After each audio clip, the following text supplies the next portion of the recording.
Hi hello नमस्कार. मी सोनुप्रिया तुम्हा सर्वांचं आपल्या नवीन एका व्हिडिओमध्ये स्वागत करते. तर आज आपण पाहणार आहोत श्री स्वामी चरित्र सारामृताचा 13वा अध्याय. चला तर सुरुवात करूया आपल्या 13व्या अध्यायाला. श्री गणेशाय नमः. शुक्ल पक्षीचा शशिकर वाढे जैसा उत्तरोत्तर तैसे हे स्वामी चरित्र अध्यायी वाढले. द्वादशाचे अंती श्रीपाद भट्ट बाळापप्रती कपट युक्तीने फसवू पाहती परी झाले व्यर्थचे. खिन्न झाला चोळप्पा म्हणे श्रींची पूर्ण कृपा. मजहुनी तया बाळप्पा प्रिय असे झाला. वर्तले ऐसे वर्तमान बाळप्पा एकनिष्ठा धरून. स्वामी सेवा रात्रंदिन अत्यानंदे करीत असे. स्वयंपाकातीत करावयासी लज्जा वाटत असे तयासी. त्या ते एके समयासी काय बोलती समर्थ. निर्जाशी सन्निध गुरु असे जाण निरंतरू ऐसे बोलता सद्गुरु बाळप्पा मनी समजला. अनेक उपाय करून शुद्ध केले बाळप्पाचे मन. स्वामी विने दैवत अन्य नसेची थोर या जगी. सेवेकऱ्या माझी वरिष्ठ सुंदराबाई होते तेथ. त्याने सेवेकऱ्यास नित्य त्रास द्याव्यावरथची.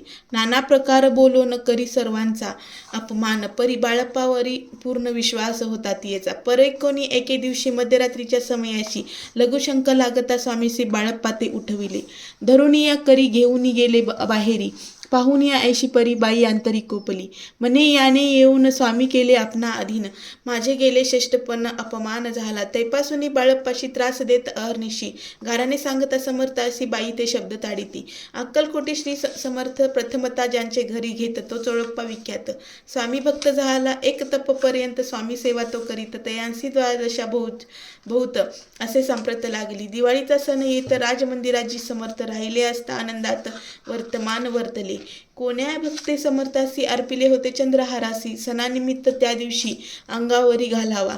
राणीचे या मनात विचारिता त्वरित. सुंदराबाईशी बोलत चंद्रहार द्यावा की. सुंदराबाई बोलली तो आहे चोळप्पा जवळी. ऐसे ऐकता त्या काळी जमादार पाठविला. गंगूलाल जमादार चोळप्पाजवळी ये सत्वर. म्हणे द्यावा की चंद्रहार राणीसाहेब मागती. चोळप्पा गेले तयासी हार नाही आमापासी. बाळप्पा ठेवितो तयासी तुम्ही मागून घ्यावा की. ऐसे ऐकुनी उत्तर गंगूलाल जमादार बाळप्पाजवळी येऊन सत्वर हार मागू लागला. बाळप्पा बोले उत्तर आपणापासी चंद्रहार. परी चोळप्पाची त्यावर सत्ता असे सर्वस्वी. ऐसे ऐकून बोलणे जमादार पुसे चोळप्पा कारणे जबाब दिदला सर्वस्वी. चोळप्पाने बाळप्पा देती तरी घेईजे. ऐसे भाषण ऐकून जमादार परतून नृपमंदिरी येऊन वर्तमान सर्व सांगे. चोळप्पाची ऐकुनी कृती राग आला राणी प्रती. सुंदराबाईने ही गोष्टी तयाविरुद्ध सांगितल्या. कारभार चोळप्पांचे करी जो होता आजवरी ते काढून तयासी दुरी करावे राणी म्हणत असे. पहिलेच होते बाईंच्या मनी सहाय्य करी आता राणी. सुंदराबाईच्या गगनी हर्ष तेव्हा न समावे. चोळप्पाने आजवरी केली समर्थाची चाकरी. धनप्राप्ती तया भारी समर्थ कृपणे होत असे. असो एके अवसरी काय झाली नवलपरी. बैसली समर्थांची स्वारी भक्ती मंडळी वेष्टीत. एक वस्त्र तया वेळी पडले होते श्रीजवळी. तयांची करून या झोळी समर्थे करी घेतली. अल्लख शब्द उच्चारीला म्हणता भिक्षा द्या आम्हाला. तयावेळी सर्वत्राला आश्चर्य वाटले. झोळी घेतली समर्थे काय असे उणे तेथे. जे जे दर्शना आले होते त्यांना भिक्षा घातली. कोणी एक कोणी 2 रुपये टाकती आणून. न लागता क्षण 100वर गणती झाली. झोळी चोळप्पाने देऊन समर्थ बोलले काय वचन. चोळप्पा तुझे पिटले ऋण स्वस्त आता असावे. पाहुणी या द्रव्यासी आनंद झाला तयासी. परीना आले मानसी श्रीचरण अंतरले. तयासी झाले मास 2 पुढे काय वर्तमान. राणीच्या आज्ञेने शिपाई 2 स्वामीजवळ पातले. त्यांनी उठून चोळप्पाशी आपण बैसले स्वामीपाशी. चोळप्पाच्या मानसी फार दुःख झाले. स्वामी पुढे वस्तू येती त्या शिपाई उचलती. चोळप्पा काही न देती ते तरी घेती हिरावणी. चोळप्पाशी दूर केले बाईसी बरं वाटले. ऐसे काही दिवस गेले बाळप्पा सेवा करीताती. कोणे एके अवसरी सुंदराबाई बाळप्पावरी रागवानी दुष्टंतरी करीताती. कोणे एके ताडन करी बहुसाळ. ते ऐकून बाळप्पाशी दुःख झाले मानसी. सोडूनी स्वामी चरणासी म्हणत जावे इथून. ऐसा केला विचार झाला असता रात्र. बाळप्पा केले बिराडावर खिन्न झाले मानसी. आज्ञा समर्थाची घेऊनी म्हणती जावो इथुनी. याकरिता दुसरे दिनी समर्थाजवळी पातले. आपल्या आज्ञा घ्यावयासी बाळप्पा येतो या समयासी. अंतर्ज्ञानी समर्थासी तात्काळ विदित झाले. तेव्हा एका सेवेकऱ्यास बोलले, काय समर्थ? बाळप्पा दर्शनास येत त्यांना आसन दाखवावे. बाळप्पा येता त्या स्थानी आसन दाविले सेवेकऱ्यांनी. तेव्हा समजले निजमनी आज्ञा आपणा मिळेना. कोठे मांडावे आसन विचार पडला त्याला गुण. तोच त्याच रात्री स्वप्न बाळप्पाने देखिले. श्री मारुतीचे मंदिर स्वप्नी आले सुंदर. तिथे जाऊन सत्वर आसन त्यांनी मांडिले. श्री स्वामी समर्थ या मंत्राचा जप करीत एक वेळा दर्शना येत हिशोब ठेवीत जपांचा. काढून दिले बाळप्पाशी आनंद झाला बाईशी. गर्व भरे ती कोणाशी मानिनाशी झाली. सुंदराबाईशी करावे दूर समर्थाचा झाला विचार. त्याचप्रमाणे चमत्कार करून या दाविती. जे कुणी दर्शना येत त्यास बाई द्रव्य मागत. धन्य धान्य साठवीत.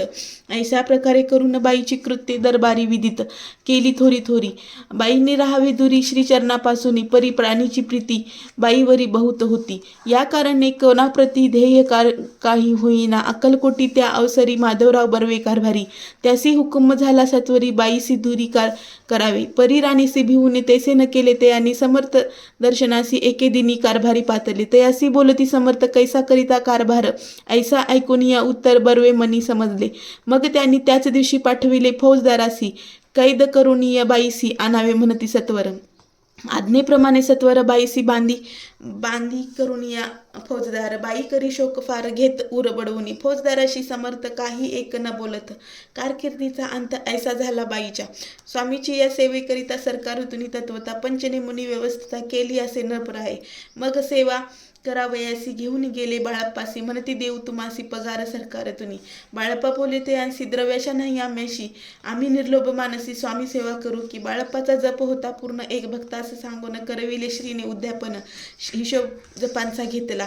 बाळप्पानी चाकरी एक तपसरासरी केली उत्तम प्रकारी.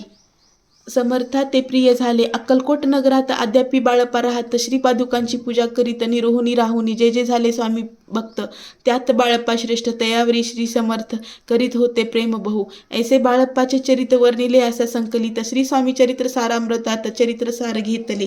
दृढ निश्चय आणि भक्ती दैसी सद्गुरुचरणी आसक्ती. तेने इत मोक्ष हाती अन्य साधने व्यर्थची. दृढ निश्चयांचे उदाहरण हे चरित्र असे पूर्ण. श्रोती होऊनी सावधान श्रवणी आदर धरावा. उगीच करिता दांभिक भक्ती त्यावरी स्वामी कृपा न करीती.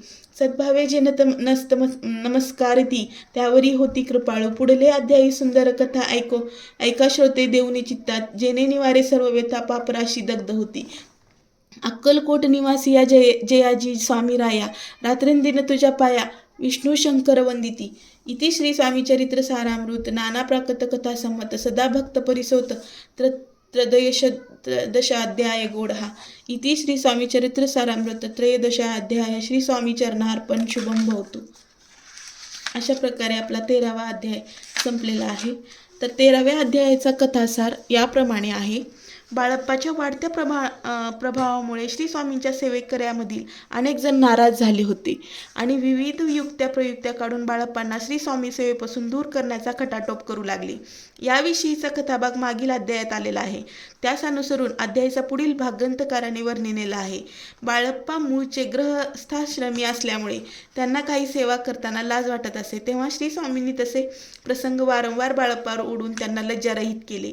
हळूहळू बाळप्पा निसंकोचपणे स्वामी सेवेत अखंड योगदान देत झाले. त्यांचा हा समर्पण भाव व इतर सेवेकरांना विशेषतः सुंदराबाई व चोळप्पांना जाचक ठरू लागला. कानामागून एक तिखट झालेल्या बाळप्पाविषयी चोळप्पाच्या मनात किंचित भ्रम निर्माण झाला.